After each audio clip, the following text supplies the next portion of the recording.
E foi aqui, onde está localizado o Horto Florestal, que tudo começou no ano de 1872, quando José Antônio Pereira veio para o até então estado de Mato Grosso, atrás de terras férteis e boa para o gado. Mas no meio do caminho se deparou com terras de ótima qualidade, propícia à pecuária, na região de Campo Grande, e então José Antônio Pereira decidiu que era aqui, em um ranchinho, em uma pequena roça entre os córregos Segredo e Prosa, que ia se estabelecer.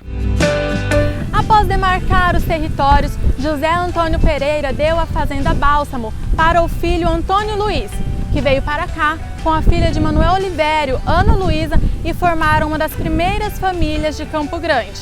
Anos depois, a filha do casal, Carlinda, acabou doando a propriedade para a Prefeitura de Campo Grande e o lugar ficou conhecido como um dos pontos turísticos principais da cidade, o Museu José Antônio Pereira.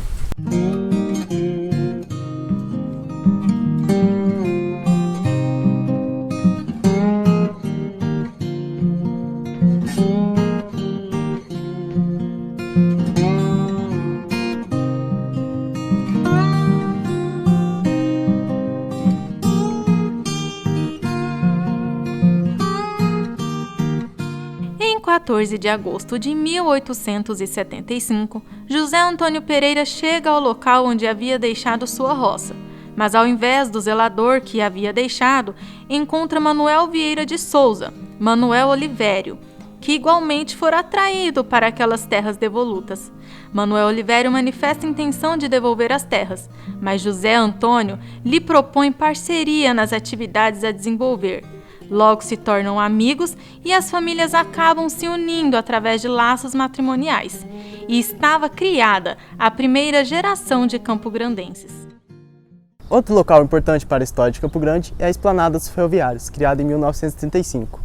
Na época, o espaço foi erguido com diversos imóveis e gigantes trilhas ferroviárias, que era utilizado para o transporte e a movimentação de pessoas e cargas naquela época.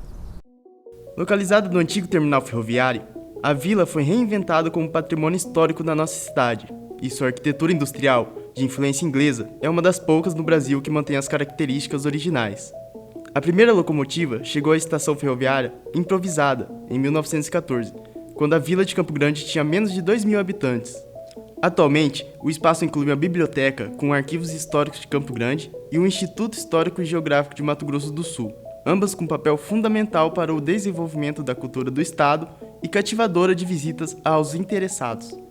Entretanto, houve sua privatização e o trem de passageiros foi desativado, e só em 2004 os trilhos foram arrancados pelo então prefeito André Putinelli, pois atrapalhava o trânsito.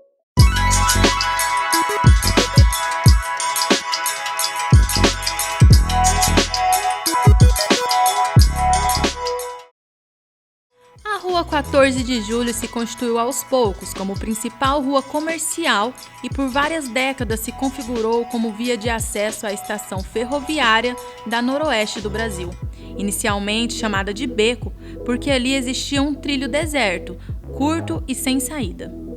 Recebeu o nome de 14 de julho no final da primeira década de 1900. Em 1930, mudou seu nome para Aníbal de Toledo, em homenagem ao presidente eleito do estado de Mato Grosso. O governante, no entanto, durou apenas 9 meses no poder e a rua passou a se chamar João Pessoa, em homenagem ao candidato à vice-presidência do Brasil, que nesse mesmo ano fora assassinado, comovendo toda a nação.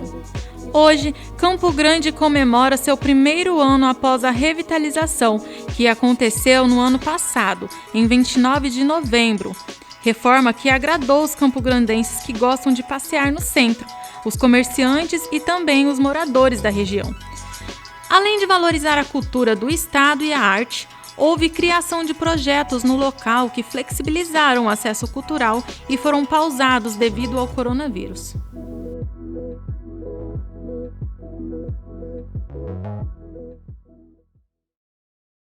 Foi aqui, no estádio Pedro Pedrocian, mais conhecido como Morenão, onde os campograndenses tiveram uma inédita presença de uma nave espacial vagando silenciosamente e expelindo luzes na noite daquele dia. Neste dia, o Operário vencia o Vasco da Gama por 2-0, pela abertura da segunda fase da Taça Ouro, antigo Brasileirão na época. Mas o que marcou naquele dia foi a presença de um estranho objeto que pairou pelo céu silenciosamente, como conta o professor Ascânio Bottini, um dos presentes no local. Eu cheguei a Campo Grande em 79 para fazer faculdade na UFMS.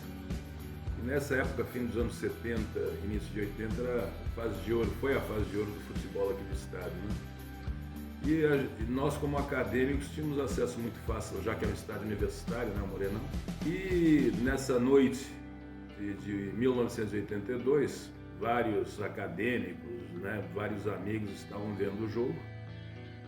E eu não lembro exatamente, né, porque o fato foi tão inusitado que eu nem lembro se foi no primeiro ou no segundo tempo. Quando começou um zum na arquibancada, o jogo correndo solto, começou um grande zum na arquibancada, todo mundo olhando para cima. E quando eu olhei, né, vi o que todos viram, né? Com o tempo a memória vai se desgastando um pouco, os fatos também vão, né, perdendo um pouco a clareza, mas eu me lembro de 4 luzes, né, como se fossem quatro canetas assim em paralelo, em cada extremidade uma luz muito forte. E ficou parado em cima do estádio durante alguns segundos, talvez não, a gente perde a noção também, né, tal a surpresa. E repentinamente, uma velocidade absurda, sem som nenhum inclusive, não havia som, uma coisa absolutamente silenciosa. Aquilo que era uma nave, ou talvez seja o próprio ser, né? A gente não sabe direito, repentinamente desapareceu.